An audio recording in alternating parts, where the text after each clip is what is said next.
కార్తీక మాసం వైశిష్టత, అలాగే జాతకరీత్యా ఒక్కో రాశికి ఎలాంటి ఫలితాలు వస్తాయి, ఏం చేసుకుంటే వారికి ఆ ఫలితాలు వారు జీవన స్టైల్‌లో, జీవనోపాధిలో ఉపయోగించుకుంటే ఎలాంటి మార్పులొస్తాయి అనేది మనం ఇప్పుడు తెలుసుకుందాం. అయితే కార్తీక మాసం భూగోళికంగా చూసినట్టయితే మనకి ఆ సమయంలో కార్తీక మాసం సమయంలో చలిగాలులు స్టార్ట్ అవ్వటము, అప్పుడే మనకి ప్రకృతిలో చాలా చేంజ్ వస్తుంది కదా! శరదృతువు. అప్పుడు మనకి కార్తీక మాసంలో శరదృతువు నడుస్తూ ఉంటది. అలాగే వర్షాకాలం తగ్గుముఖం పట్టి, వర్షాలు కూడా అన్ని తగ్గుముఖం పట్టి, అక్కడ ఉన్న బురదలోని అన్ని క్రిమికీటకాలు అవన్నీ గూడా చలిగాలులు కదా! వాటికి చలి అంటే బాగా ప్రీతికరమైన బాగా ఇష్టమైనదనమాట. సో, ఈ బాక్టీరియా, ఫంగస్ అంటుంటాం కదా! సో, వాటికి బాగా ఇష్టమైనది చలి అనమాట. సో, ఈ కాలంలో ఇవన్నీ ఎప్పుడైతే వేడి తగులుతదో ఈ క్రిమికీటకాలకి బలం తగ్గిపోతది. సో, ఈ టైంలో వీటికి బాగా ఏమంటారు చలి బాగా ఉపయోగపడుతుంది. అలాగే భూగోళికంగా చూసినట్టయితే మనకి భూమికి అటు రవికి అంటే సూర్యుడికి వ్యత్యాసం అంటే డిస్టెన్స్ గూడా తగ్గిపోతుంది. తగ్గుముఖం పడడం మూలంగా సూర్యుడు ఇవ్వాల్సిన ఉష్ణోగ్రత మనకి కావాల్సిన ఉష్ణోగ్రత మనకి భూమి మీద ఉన్న నివాసులకి లభించదు. కాకపోతే ఈ క్రిమి కీటకాలకి వాటికి చాలా బలం అనమాట. ఏంటంటే చక్కగా వాటికి మంచి పురోగతి అభివృద్ధి చెందే సమయం ఈ కార్తీక మాసం అన్నమాట. సో, ఈ సమయంలో వాటికి బాగా రెక్కలొచ్చేసినట్టుగా వాటికి విచ్చలవిడిగా వాటికి కావాల్సిన ఆహ్, అటు మనుషులైనా గాని, జంతువులైనా గాని వాటి వాటికి ఆహారం కావాలి కదా! ఎవరికైనా గాని.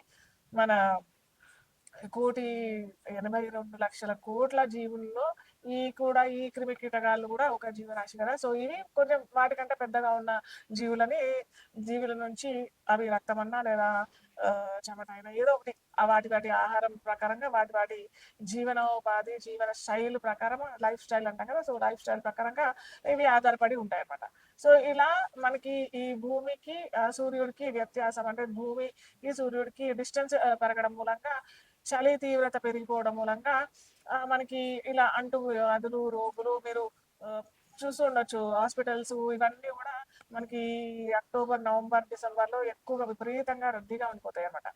సో, ఇలా ఉంటున్న సమయంలో మనం కార్తీక మాసంలో ఏం చేస్తాము అనంటే, మనకి కొన్ని కొన్ని మాసాలు వైశిష్టత ఎక్కువగా ఉంటది. అదేంటంటే మాఘ స్నానాలకి వైశిష్ట్యమైతే, కార్తీక మాసము ఏంటంటే దీపారాధన.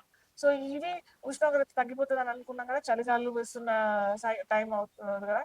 బురద ఇవన్నీ వర్షాకాలం తగ్గి బురదలోంచి వచ్చే అన్ని క్రిమి కీటకాలకి బాగా వాటికి బలం చేకూర్చి మనల్నందరినీ అటు మనుషులనైనా గాని, ఇంకేదైనా జీవుల పైన ఆధారపడి ఉంటాయి కాబట్టి, ఈ సమయంలో మనం దీపారాధన చేసినట్టయితే మటుకు ఆ ఉష్ణోగ్రత వలన ఈ క్రిమి కీటకాల బలం తగ్గిపోయి అవి హ్మ్.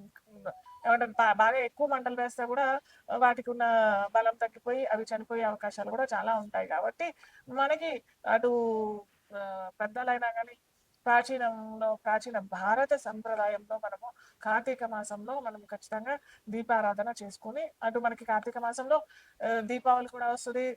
ధనత్రయోదశి కూడా వస్తది. సో, ఈ రకంగా ఆ సమయంలో మనము దీపాలు వెలిగించి ఎంతమంది కొన్ని వందల నుంచి, వేల నుంచి, లక్షల నుంచి, కోట్ల మంది ఇవన్నీ దీపాలు పెడతారు గదా! సో, ఈ దీపాలు పెట్టే సంప్రదాయం ఈ విధంగా మనకి మన పూర్వీకులు మనకి అందుబాటులోకి తెచ్చారనమాట. సో, దీని వలన ఏమవుతదంటే, ఈ క్రిమి కీటకాలన్నీ చనిపోయి, అలాగే అందరికీ కొద్దిగా గాలి గూడా తేమ గూడా తగ్గిపోతది కదా! సో, తేమ తగ్గిపోయినప్పుడు గూడా శ్వాసకోశ సంబంధమైన వ్యాధులు వచ్చే అవకాశాలుంటాయి కాబట్టి, మనము ఎక్కువగా కార్తీక మాసంలో ఉపయోగించే తైలం నూనె ఏంటంటే నువ్వుల నూనె ఎక్కువగా యూజ్ చేస్తుంటాం కదా! సో, నువ్వుల నూనెలో ఏంటంటే వేడి ఎక్కువగా ఉంటది. నువ్వులు ప్రతీక ఏంటంటే శనికి ప్రతీక అనమాట. శనికి బాగా ప్రీతికరమైనదేంటంటే నువ్వులనమాట. సో, ఈ నువ్వుల్లో వేడి ఎక్కువగా ఉంటది. వేడి తత్వం ఎక్కువగా ఉంటది కాబట్టి, దాంట్లోంచి తీసిన తైలం ఏంటంటే దాని నుంచి వచ్చే అన్ని అది వచ్చే జ్వలన ఏంటంటే ఈ ఉష్ణోగ్రత పెంచుతూ ఉంటదనమాట. వేరే నూనె అంటే మనం ఎన్నెన్నో నూనెలు వాడుతూ ఉంటాం దీపారాధనకి. కొబ్బరి నూనె గూడా వాడొచ్చు. ఆముదం నూనె గూడా వాడొచ్చు. అవిసె నూనె వాడొచ్చు. కానీ మనం ప్రత్యేకంగా కార్తీక మాసంలో మటుకు యూజ్ చేసే నూనె మటుకు నువ్వుల నూనె యూజ్ చేస్తాం. ఎందుకనంటే దాంట్లో వేడి ఎక్కువగా ఉంటది. ఉష్ణోగ్రత కూడా ఒక చిన్న దీపం చిన్న దీపం వెలిగించినట్టయితే అది ఒక 10 దీపాలతో వెలిగించిన సమానమైన ఉష్ణోగ్రత అది మనకు అందిస్తుంది. కాబట్టి మనం ఎక్కువగా వాడేది నూనె నువ్వుల నూనె ఉంటది. సో ఇలాగ కార్తీక మాసంలో మనము ఈ వచ్చే ఉష్ణోగ్రత వలన మనకు ఆయురారోగ్యంతో పాటు ఎలాగో మన సంప్రదాయం ప్రకారంగా దీపావళి వస్తుంది, మనకు ధనత్రయోదశి వస్తుంది, కార్తీక పౌర్ణమి వస్తుంది. కార్తీక మాసంలో ముఖ్యంగా మనం పూజించే దైవాలు ఏంటంటే అటు కార్తీక దామోదరుడు, కార్తీక మాసానికి అధిదేవతలు ఎవరంటే దామోదర స్వామి. సో ఇక్కడ మనము అటు తులసీదేవి ఆరాధన, దామోదరుడు ఆరాధన, అలాగే శివ ఆరాధన మనం ముఖ్యంగా చేసుకోవాల్సిన ఆరాధన.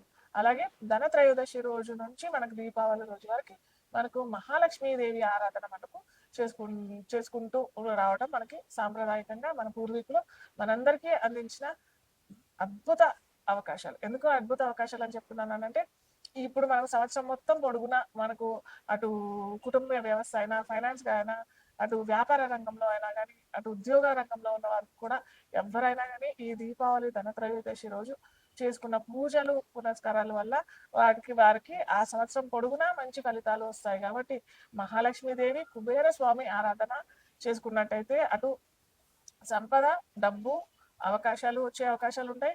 అలాగే శివారాధన, విష్ణు ఆరాధన అంటే దామోదర ఆరాధన చేసినట్టయితే ఆయురారోగ్య ఐశ్వర్యాభివృద్ధి వృద్ధి జరుగుతుంది. కాబట్టి మనకు ఈ దేవత ఆరాధన మనం చేసుకోవాల్సిన సందర్భం ఉంటుందన్నమాట. సో అలాగే మనకి ఇలా మనం చెప్పుకున్నాం కదా కార్తీక మాసంలో ఏమేమి చేసుకోవాలి. సో కార్తీక మాసంలో మనకి బాగా చేసుకోవాల్సింది ఏంటంటే కార్తీక సోమవారం. ఓకే, కార్తీక సోమవారం చాలా విశిష్టత. కార్తీక సోమవారంతో పాటు నక్తం ఉంటారు చాలా మంది. ఏంటంటే కార్తీక సోమవారం రోజంతా ఉపవాసం ఉండి రాత్రి నక్షత్రాన్ని దర్శనం చేసుకొని తర్వాత వాళ్ళు భోజనం చేయడం అలవాటు. లేదా కార్తీక మాసం 30 రోజులు నక్తం అంటే ఉదయం ఏమి తినకుండా రాత్రి పూట తినేదాన్ని నక్తం అంటాం. సో అలా చేసుకునే వాళ్ళు కొంతమంది ఉంటారు.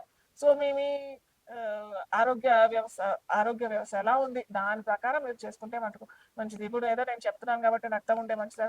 ఏ దేవుడు మీ మీ ఆరోగ్య రీత్యా ఎలా ఉంది, మీరు బీపీ, షుగర్ ఇవన్నీ ఉన్నాయి అని అంటే మటుకు ఇవన్నీ చేయకండి. చక్కగా శివారాధన, మహాలక్ష్మీదేవి ఆరాధన, అటు విష్ణు ఆరాధన భక్తితో చేసుకున్నట్టయితే ఖచ్చితంగా మీకు మంచి ఫలితాలు వస్తాయి.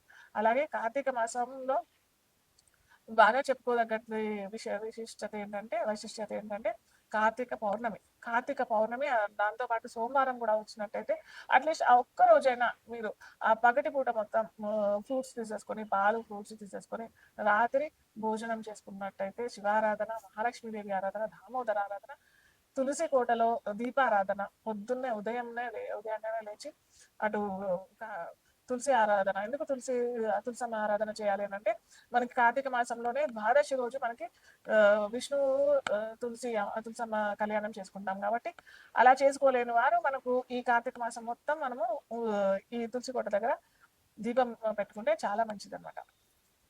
సౌభాగ్యులకి సౌభాగ్యము, అటు వివాహం కాని వారికి వివాహ అవకాశాలు, అలాగే సంతానం లేని వారికి కూడా సంతాన అవకాశాలు చక్కగా అమ్మవారు అటు తులసమ్మ ఇస్తుంది. కాబట్టి మనం ఇలా చేసుకున్నట్టయితే చాలా మంచి ఫలితాలు వస్తాయి. సో జాతక రీత్యా మనకి ఒక్కో రాశికి ఏ చేసుకుంటే ఇంకా మంచి ఫలితాలు వస్తాయి మనము చూద్దాం. నెక్స్ట్ సింహరాశి వారికి ఎలా ఉంటుంది చూద్దాం. మనం ఇప్పుడు సింహరాశి వారు కార్తీక మాసంలో ఏది చేసుకుంటే వారికి మంచి అభివృద్ధి సదావకాశాలు వస్తాయి చూద్దాం. ఇప్పుడు సింహరాశి వారు కార్తీక మాసంలో ప్రతి ఆదివారం చాలా మంది ఏంటంటే నాన్ వెజ్ తినే వాళ్ళు కూడా ఉంటారు కదా. సో ఈ ఆదివారాలు అట్లీస్ట్ ఈ కార్తీక ఆదివారాల్లో కొద్దిగా మానుకొని మిగతా రోజుల్లో మీ ఇష్టం, అది మీ బుద్ధిగా నేను వదిలేస్తాను, మీ డెసిషన్ మేకింగ్కే మేము వదిలేస్తాము. సో ఆ రోజు మటుకు వదిలేసేసి ఆ ఆదివారం చక్కగా వీలుంటే సూర్య ఆరాధన చేసుకొని, ఆదిత్య హృదయ స్తోత్రం చదువుకొని, అలాగే కార్తీక దామోదర స్వామి, విష్ణు సహస్రనామ పారాయణము, మహాలక్ష్మి ఆరాధన చేసుకున్నట్టయితే చాలా మంచి ఫలితాలు వస్తాయి. ఇప్పుడు మనకి ఈ వెంట ఆరెంజెస్ అంటే సంద్రాలు అంటారు, నారింజ అంటాము మనము. సో అవి బాగా స్టార్ట్ అవుతుంటాయి మనకి రావటము. సో అవి ఎవరికైనా అనాథాశ్రమాలయంలో కన్నా లేదా మీకు దగ్గరలో ఎవరన్నా ఉంటే వారికి ఇవ్వడానికి, దానం చేయడానికి ప్రయత్నం చేయండి. యాపిల్స్ కూడా వస్తుంటుంటాయి కదా, కాబట్టి ఇవి కూడా హాస్పిటల్స్లో అన్న ఇవ్వడానికి ప్రయత్నం చేయండి. ఇలా చేసినట్టయితే కార్తీక మాసం చేసిన మొత్తం ఫలితము మీకు ఆ కార్తీక స్వామి ఆ కార్తీక దామోదరుడు మీ కుటుంబానికి మీకు ఇచ్చే అవకాశాలు అయితే ఉంటాయి.